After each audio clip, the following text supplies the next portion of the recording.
The likelihood that we're going to turn out to an event and it's going to be someone we do know is quite high. That's one of the risks we take.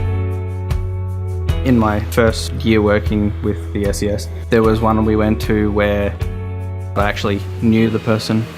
It's always something in the back of your mind. Victoria State Emergency Service is the largest provider of road rescue in Australia. The wire rope barriers, from our perspective, are making a huge difference to the local community.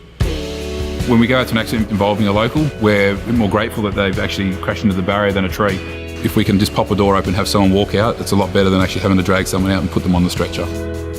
People of the community who were affected by the accident come back to have a chat with us. It's really humbling to sort of see the effect you've had on the community. If they see what could have occurred, they have a look at the trees behind it or the drop-off, and I think they certainly do thank their lucky stars that they're still there.